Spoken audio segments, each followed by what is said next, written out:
नमस्कार विद्यार्थी मित्रांनो, कधी विचार केला आहे का की अंधारात आपल्याला वस्तू का दिसत नाहीत आणि उजेड पडला की अचानक सगळी दुनिया रंगीत कशी होते? चला तर मग प्रकाशाचा हा मॅजिक शो समजून घेऊया मराठी लेक्चरवालीसोबत. तर विद्यार्थी मित्रांनो, आपला जो काही पुढील धडा आहे तो काय आहे बघा, प्रकाश व छाया निर्मिती. आता विद्यार्थी मित्रांनो, प्रकाश म्हणजेच काय की बघा, काय होतं रे, अंधारामध्ये एखादी वस्तू आपल्याला दिसत नाही, पण आपण काय म्हणतो रे, जरा लाईट लाव किंवा सकाळ होऊ दे तेव्हा उजेड येईल. उजेड किंवा अंधार ह्या गोष्टी सोडून जेव्हा आपल्याला एखादी वस्तू ही स्पष्ट दिसते तेव्हा आपण काय म्हणतो रे, प्रकाश. तेव्हा काय म्हणतो, प्रकाश. तर बघा विद्यार्थी मित्रांनो, ह्यामध्ये काही दीप्तिमान वस्तू असतात. म्हणजेच काय की ज्या वस्तू स्वतः प्रकाश आपल्याला देतात.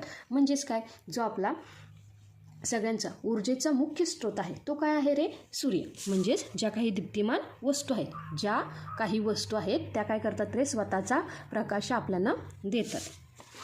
ज्या वस्तू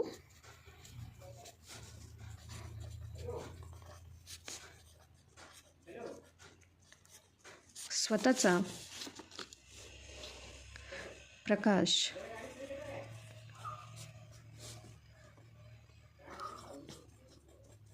उदाहरणार्थ काय आहे रे, सूर्य. काय आहे, सूर्य. आता बघा, जसं आपण काय म्हणलो की काही वस्तू काय करतात रे, स्वतःचा प्रकाश देतात. तसेच काही वस्तू ह्या स्वतःचा प्रकाश देऊ शकत नाही. म्हणजेच काय, माझ्या हातामध्ये असणारं पेन किंवा हे जे काही पान असेल किंवा पुस्तक असेल, टेबल असेल, ह्या वस्तू स्वतःचा प्रकाश देऊ शकत नाहीत. म्हणून यांना काय म्हणायचं आहे, दीप्तिहीन वस्तू. ज्या वस्तू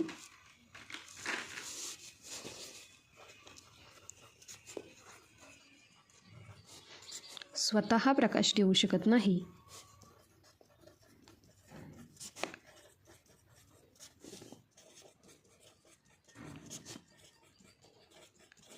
त्यांना काय म्हणायचं आहे, दीप्तिहीन वस्तू. तर बघा, आता हे जे काही प्रकाश आपल्याला कशापासून भेटतो, तर काही दीप्तिमान वस्तूंपासून. मग ह्या दीप्तिमान वस्तू कोणत्या कोणत्या आहेत, तर एक आहे नैसर्गिक स्रोत. म्हणजेच काय, निसर्गाकडून मिळणारा प्रकाश. काय आहे, नैसर्गिक स्रोत. म्हणजेच काय आहे रे, निसर्गाकडून मिळणारा प्रकाश. आता हा जो काही निसर्गाकडून मिळणारा प्रकाश आहे, तर हा कशाद्वारे मिळतो, तर बघा, जो काही ऊर्जेचा मुख्य स्रोत आहे तो सूर्य किंवा रात्री आकाशामध्ये चमकणारे जे काही तारे असतील किंवा जो काही काजवा हा जो काही प्राणी आहे, ह्याद्वारे काय होतं रे, हे नैसर्गिक स्रोत आहे की ज्यामुळे आपल्याला काय होतो रे, प्रकाश मिळतो. निसर्गाकडून मिळणारा प्रकाश. उदाहरणार्थ काय आहे बघा, सूर्य, तारे आणि काजवा.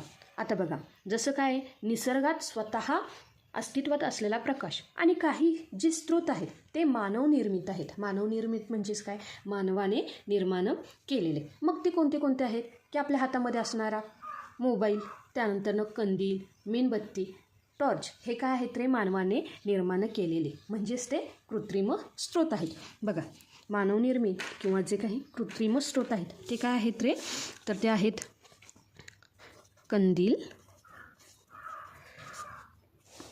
मेणबत्ती,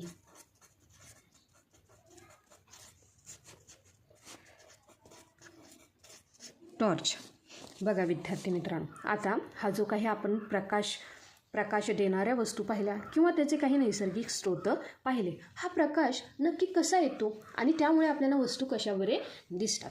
तर विद्यार्थी मित्रांनो, प्रकाश जर तुम्ही टॉर्च लावली तर त्याचा उजेड काय होतो रे, एका सरळ रेषेत आपल्याला जाताना दिसतो.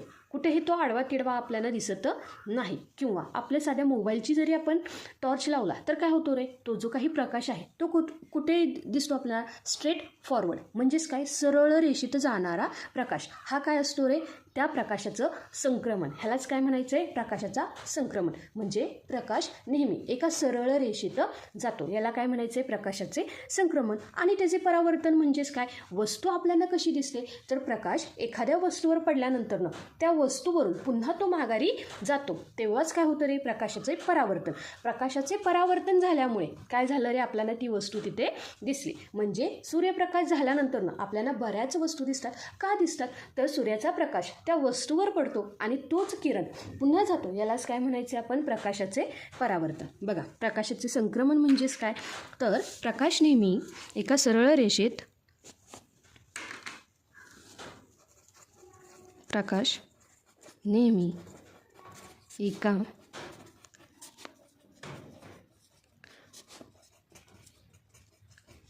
सरळ रेषेत प्रवास करतो.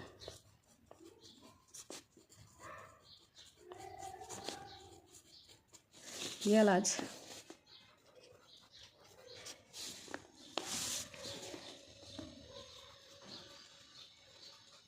प्रकाशाचे रेषीय संक्रमण म्हणतात.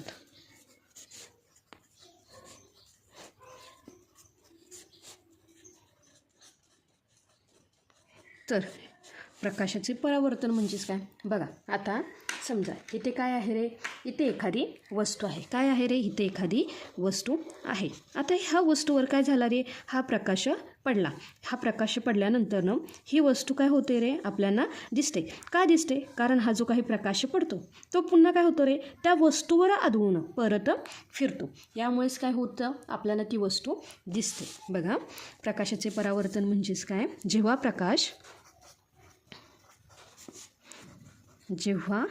प्रकाश एखाद्या वस्तूच्या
तर विद्यार्थी मित्रांनो, आपण काय काय पाहिलं, प्रकाश देणाऱ्या वस्तू कोणत्या किंवा त्या प्रकाशाचे संक्रमण कसे होते व परावर्तन कसे होते. पण जे काही पदार्थ आहेत की जे काय आहेत रे, की त्या वस्तूंमधून काय होतो रे, हा प्रकाश आरपार जातो. असे कोणते पदार्थ आहेत, त्या वस्तूंचे प्रकार काय आहेत. तर बघा विद्यार्थी मित्रांनो, जे काही वस्तूंचे प्रकार आहेत असे कोणते पदार्थ आहेत, तर एक आहे पारदर्शक पदार्थ. म्हणजेच काय, ज्यातून प्रकाश आरपार जातो. काय होतो रे, ज्यातून प्रकाश आरपार जातो. म्हणजेच काय, उदाहरण आहे काच, की आपण काय करतो रे, काचेमधून पाहू शकतो. म्हणजे काच ही काय आहे रे, पारदर्शक आहे आणि काचेमधून प्रकाश हा काय करतो रे, आरपार जातो. जसे काच असेल किंवा स्वच्छ पाणी. लक्षात आलं का.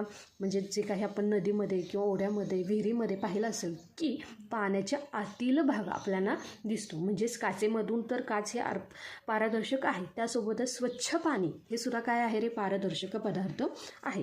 त्यानंतर दुसरं आहे अर्धपारदर्शक पदार्थ.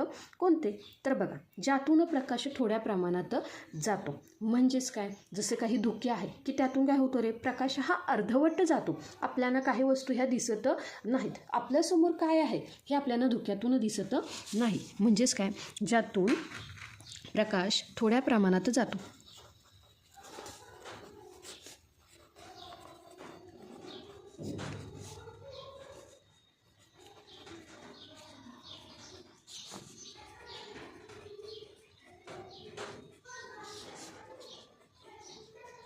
म्हणजेच काय असेल, तर एकतर धुरकट काच असेल किंवा तेलकट कागद, ह्यामधून प्रकाश थोड्याशा प्रमाणात जातो. त्यानंतर आहे अपारदर्शक पदार्थ. अपारदर्शक पदार्थ म्हणजे काय, ज्यातून प्रकाश मुळीच बाहेर जाऊ शकत नाही. म्हणजे काय, आपल्या घरामध्ये असणारी भिंत, ह्या भिंतीला पार करून प्रकाश जातो का रे, नाही. किंवा जे काही लाकूड, ह्यामधून तो जो काही प्रकाश आहे तो आरपार जाऊ शकतो का, नाही. अपारदर्शक पदार्थ म्हणजे काय, ज्यातून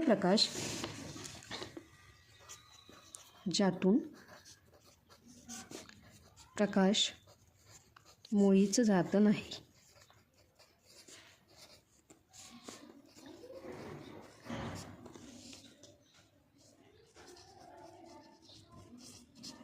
आता त्यानंतर ना आहे बघा छाया. आपल्या वर्गामध्ये असते ती नाही. लक्षात आलं का? छाया म्हणजेच काय की बघा, जेव्हा प्रकाशाच्या मार्गात एखादी अपारदर्शक वस्तू येते, म्हणजेच काय, एखादी भिंत असेल, एखादं लाकूड असेल, ही काय आहेत रे? अपारदर्शक वस्तू. त्यामुळे काय होते रे? तिथून प्रकाश पुढे जाऊ शकत नाही. त्यामुळे जी काही ती वस्तू आहे, म्हणजे भिंत असेल किंवा जे काही लाकूड असेल, ह्या वस्तूच्या पलीकडे जो काही गडद भाग तयार होतो त्यालाच छाया म्हणजेच शॅडो, त्यालाच सावली असे म्हणतात. आपण उन्हामध्ये चालत असताना आपली सावली काय होते रे? आपल्याला पडते. कधी पाठीमागे पडते, कधी पुढे पडते. आणि जेव्हा सूर्य डोक्यावर असेल तेव्हा आपली जी सावली आहे ती आपल्या पायाखाली असते. म्हणजेच काय की जेव्हा प्रकाशाच्या मार्गात काय बघा, जेव्हा प्रकाशाच्या मार्गात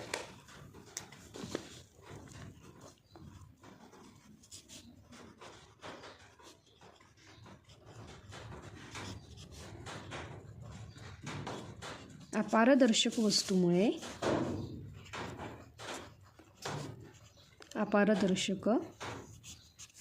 वस्तूमुळे प्रकाश पुढे जाऊ शकत नाही.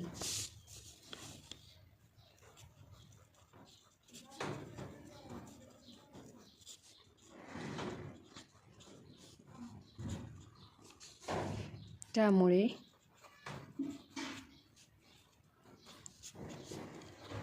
वस्तूच्या पलीकडे जो गडद भाग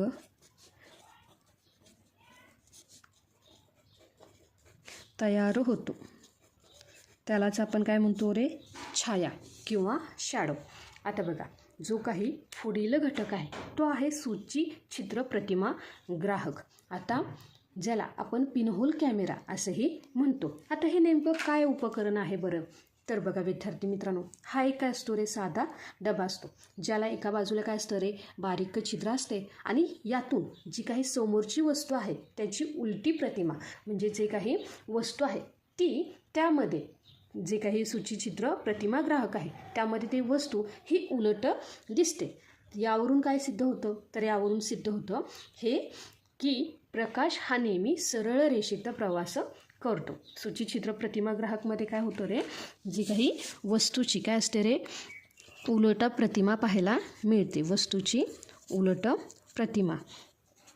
या उलट आता बघा, जो काही आपला घरातील आरसा आहे, म्हणजे सपाट आरशातील प्रतिमा, ही कशी असते रे? की आरशात जेव्हा आपण आरशासमोर उभे राहतो तेव्हा काय रे? यात आपली डावी बाजू उजवीकडे आणि उजवी बाजू डावीकडे दिसते. किंवा जे काही आपण आरशाच्या समोर उभे आहे तेवढ्याच अंतरावर आपली काय असते रे? प्रतिमासुद्धा, म्हणजे जे काही आपली प्रतिमा आहे ती सपाट आरशामध्ये काय त्याच अंतरावर असते. ह्यालाच काय म्हणायचे? सपाट आरशातील प्रतिमा. जशी आपल्याला आपली प्रतिमा सपाट आरशामध्ये दिसते तशी आपली प्रतिमा म्हणजे एखादी वस्तू ही सूचीछिद्र प्रतिमा ग्राहकमध्ये दिसत नाही. आपण जर सरळ उभे असेल तर तिथे आपली प्रतिमा कशी दिसणार आहे रे? उलट. लक्षात आलं का विद्यार्थी मित्रांनो? म्हणजेच हे जे काही सपाट आरशातील प्रतिमा आहे ती कशी आहे बघा रे?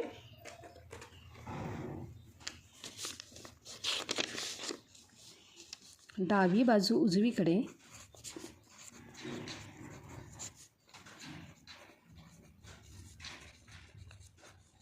व उजवी बाजू डावीकडे.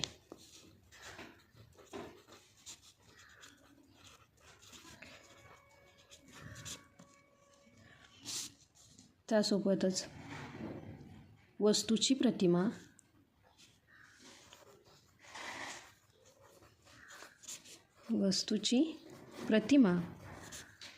तेवढ्याच अंतरावर दिसते.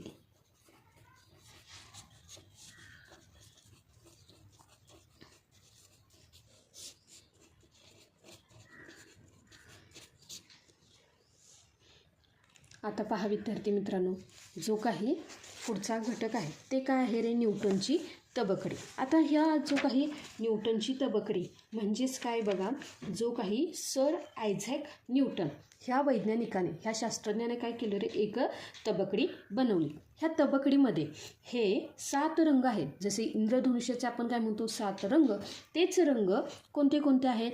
तांबडा, नारंगी, पिवळा, हिरवा, निळा, पारवा आणि जांभळा. त्यालाच आपण काय म्हणतो? ताना, पिही आणि पाजा. म्हणजेच काय म्हणतो? जे इंद्रधनुष्यातील 7 रंग आहेत.